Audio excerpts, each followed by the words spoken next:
Bienvenue à Bruxelles, bienvenue au Parlement européen pour un numéro spécial du Bar de l'Europe. Presque une heure pour parler de la liberté de la presse, de la liberté d'expression en général, des valeurs dont l'importance apparaît encore plus évidente après l'attentat contre Charlie Hebdo. On en parle autour du bar.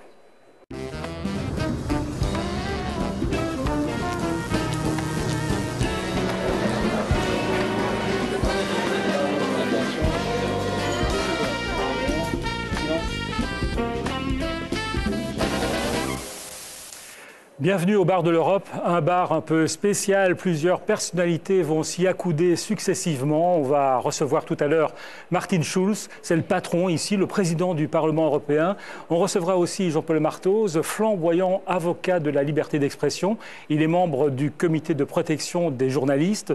Pierre Kroll, aussi caricaturiste, cheville ouvrière de Cartooning for Peace, et un autre dessinateur remarquable qui s'appelle Ali Ferzat, extraordinaire Ali Ferzat. Il est syrien et on lui a brisé les mains pour tenter de lui faire comprendre qu'il devait arrêter de faire des dessins dérangeants. Il dessine toujours.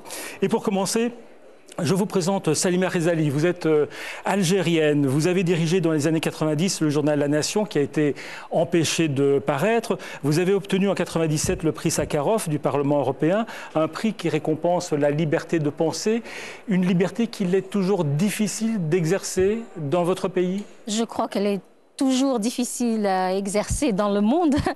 Et comme mon pays fait partie du monde, c'est particulièrement difficile, d'une manière différente de la difficulté qu'on connaissait dans les années 90, où on savait... Oui, c'était les années noires, les années du terrorisme. Voilà, terrorisme, terreur d'État, tout ce que la guerre entraîne.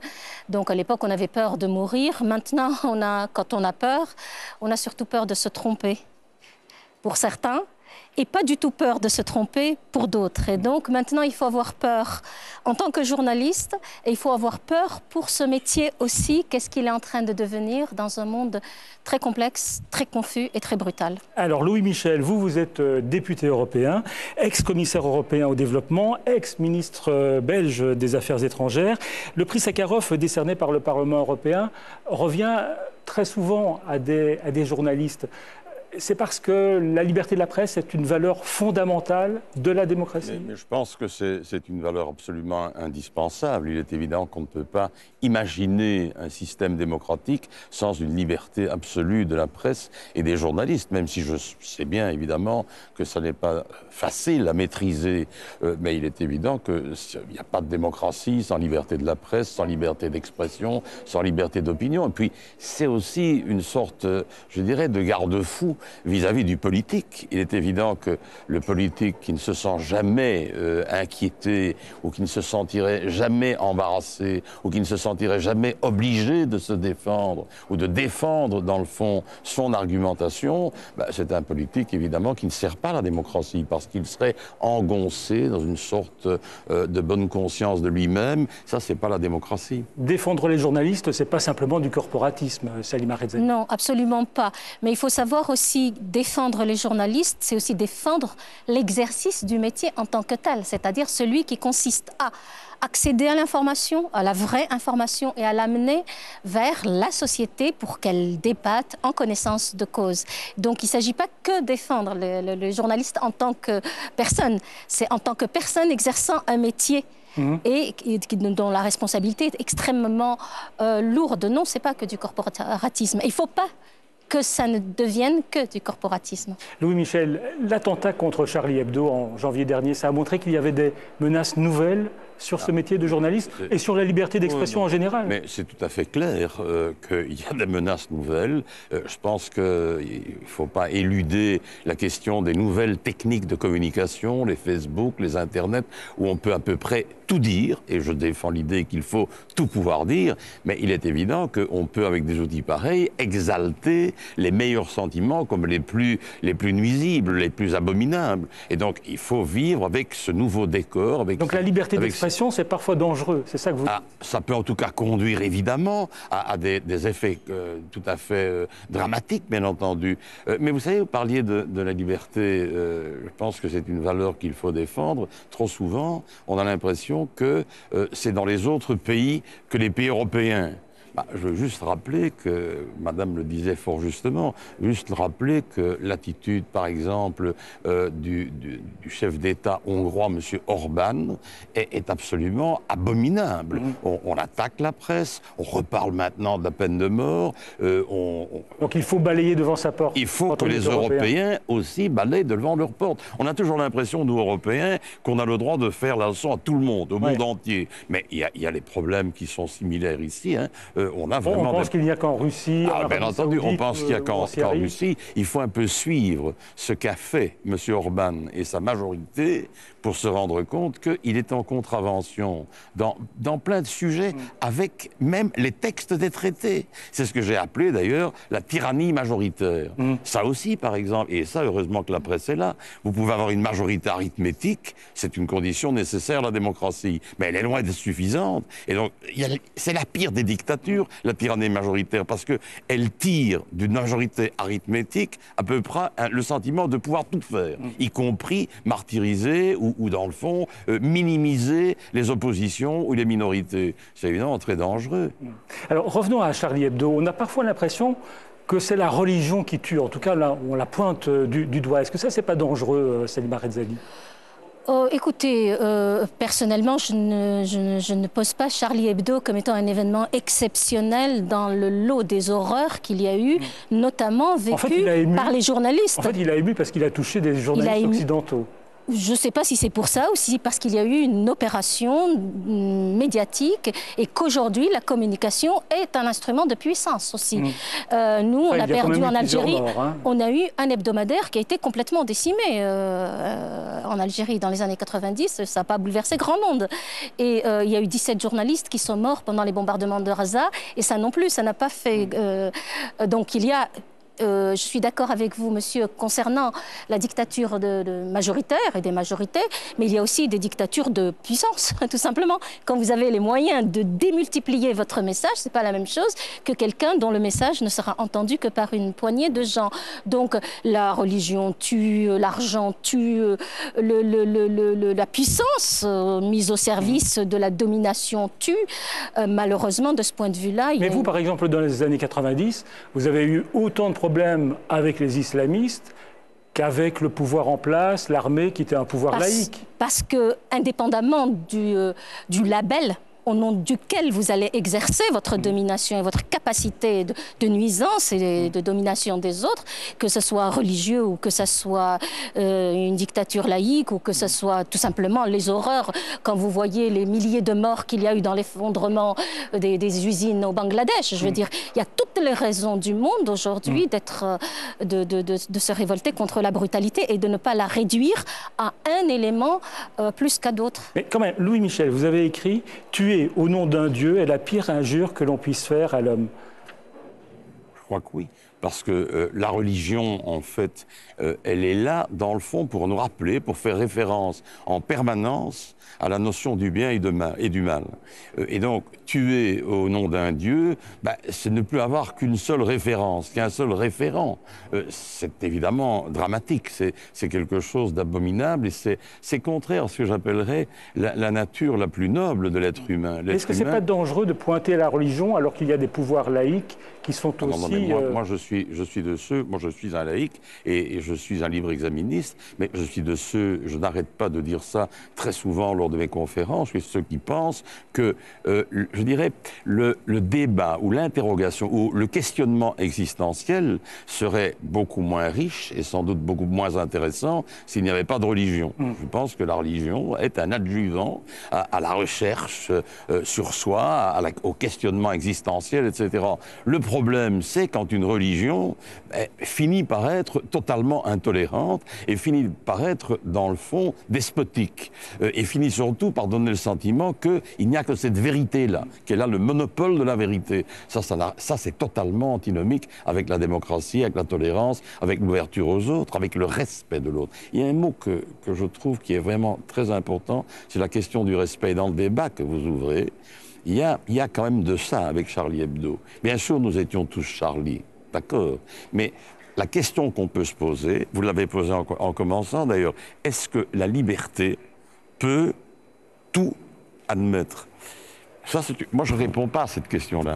Mais pour ce qui me concerne, je me garde quand même d'avoir assez de respect pour la pensée ou la foi de l'autre que pour ne pas en faire un objet, disons, d'embarras pour l'autre. Ça peut aussi devenir une forme d'oppression, une forme de, je dirais, d'harcèlement, ça.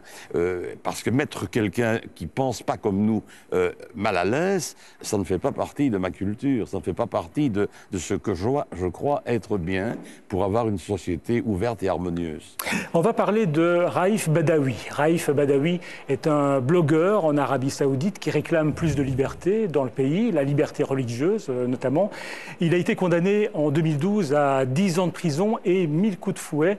Avant d'aller plus loin, on va regarder cet appel lancé par sa femme qui vit aujourd'hui en exil au Québec. Salam alaikum. أنا إنصاف عمري 35 سنة. جيت من السعودية. لدي 3 أطفال نجوى وتراد ومريم. زوجة معتقل رائف بدوي المعتقل من 2012. زوجي أنشأ موقع إلكتروني يعبر فيها عن رأيه ويمارس حقه الطبيعي في التعبير عن رأيه، وهذا ما اعتبرته السعودية جريمة ولا زال يعاقب عليها إلى الآن.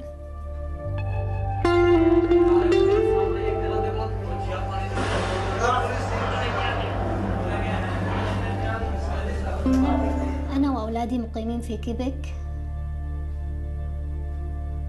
ونحن في قمة الشوق لزوجي، والأولاد لم يتوقفوا من السؤال عن أبوهم.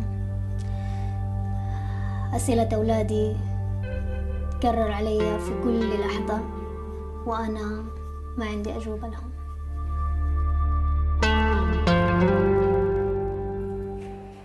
Et je signale que Raif Badawi a reçu le prix de la liberté de la presse décerné conjointement par Reporters sans frontières et TV5 Monde en 2014. Et il a été l'objet d'une résolution ici au Parlement européen, une résolution demandant à l'Arabie saoudite sa libération. Et vous étiez d'ailleurs à la base de ce texte, Louis Michel.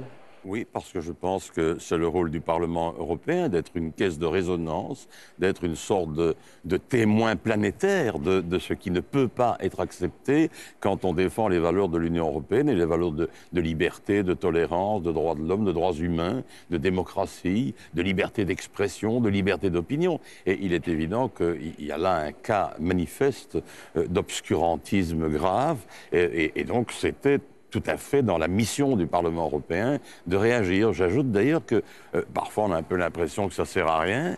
Moi, j'observe quand même que quand le Parlement européen vote des résolutions, c'est quand même assez rare que ça n'indispose pas ceux que cela vise. Et il arrive quand même assez fréquemment que leur sort s'améliore. Alors, évidemment, ça n'est pas un levier absolu, mais c'est en tout cas une voie. La voix du Parlement européen est une voix qui porte, indiscutablement. Ça sert à quelque chose, selon vous, Salima Rezali, des appels, des résolutions du Parlement européen quand il y a une résolution contre l'Algérie, par exemple Indéniablement. Parce qu'à Alger, indéniablement, à condition qu'on ne défasse pas d'une main ce qu'on fait de l'autre. Je me rappelle parfaitement que moi, quand j'ai reçu le prix Sakharov en 97, et quelques semaines plus tard, il y a eu une mission d'Européens et de parlementaires européens. C'est le cas en Arabie Saoudite, résolution des parlements européens contre l'Arabie Saoudite, et puis des dirigeants comme François Hollande vont signer des contrats. Absolument, absolument.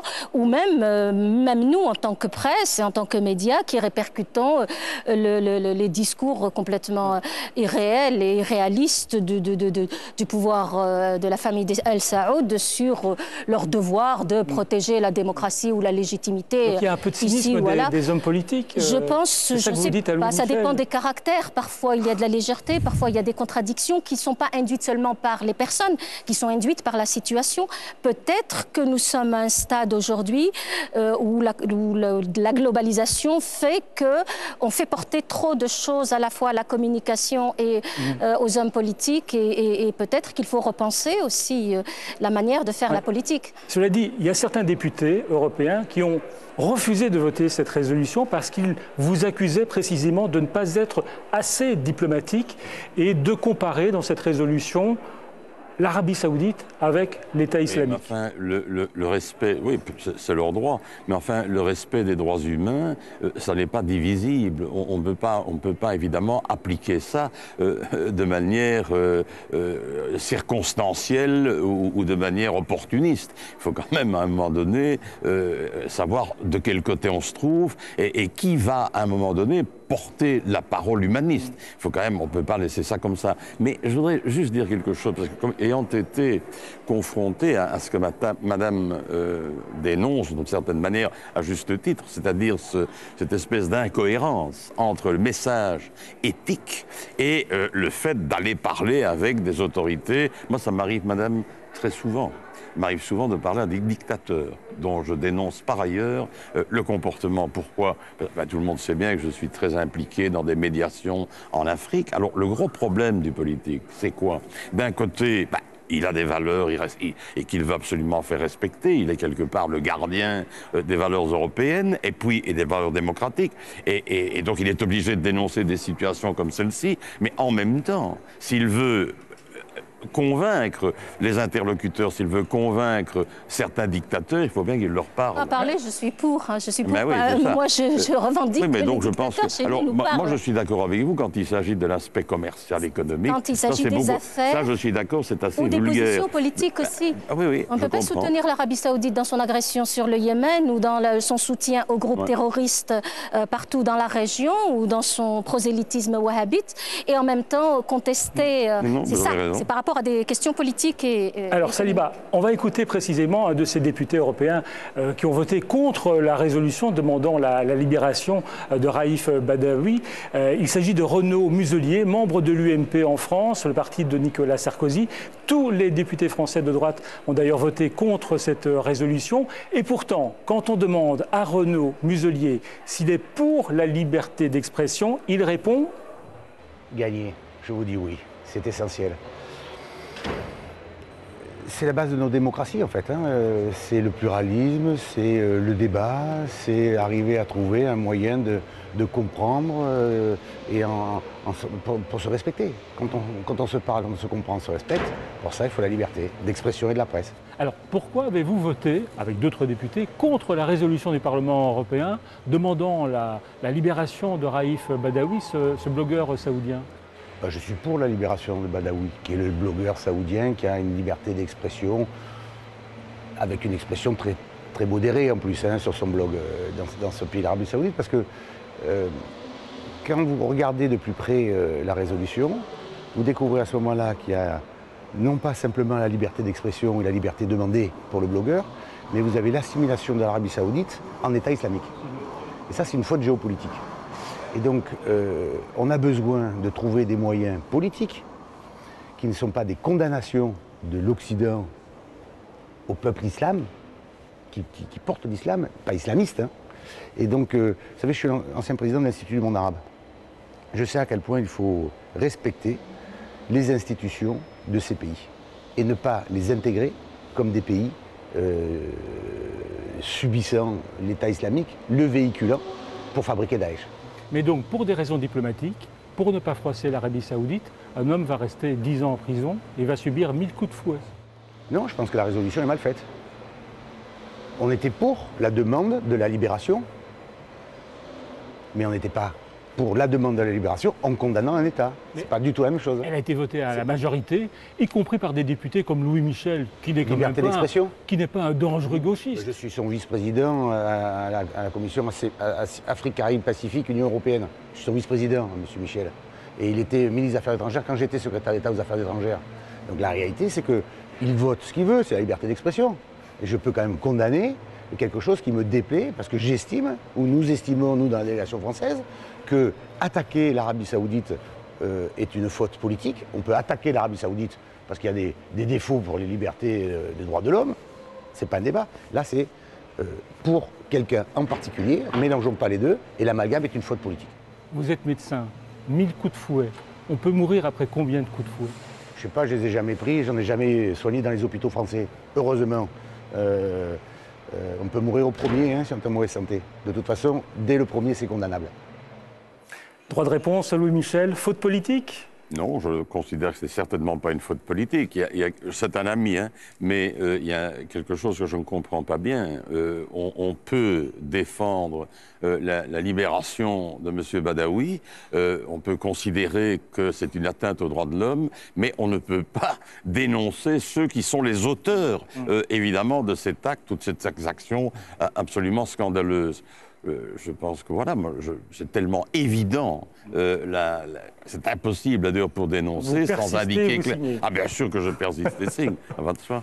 Salima Rizali, est-ce que les blogueurs ne font pas peur aujourd'hui, peut-être plus même que certains journalistes à certains régimes, peut-être parce qu'à tort ou à raison, on attribue aux blogueurs, on attribue aux internautes une responsabilité dans le déclenchement des printemps arabes? Absolument, je pense que c'est probablement de manière abusive d'ailleurs qu'on a prétendu que c'était les réseaux sociaux et les blogueurs, etc., et Facebook qui avaient été la cheville ouvrière et le déclencheur majeur de ces printemps arabes. Effectivement, il y a une phobie et chez des régimes qui étaient déjà autoritaires avec toutes les formes de liberté d'expression. Mais c'est vrai qu'il y a une crispation autour de ce que font les blogueurs. Et aussi, il y a chez les blogueurs, aussi, il faut le dire, peut-être parce que je défends ma chapelle en tant que journaliste, mais le citoyen, quand il prend cette arme de la communication et qu'il se jette dedans, ne sait pas toujours que parfois il se met en danger, pas seulement d'être réprimé, mais de ne même pas pouvoir être défendu par la justice parce que effectivement c'est un métier communiquer.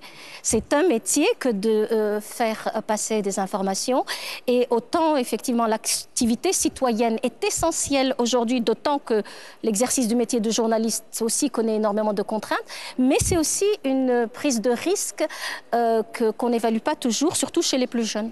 Louis Michel, merci d'être venu sur le plateau du Bar de l'Europe. Salima, vous restez avec nous.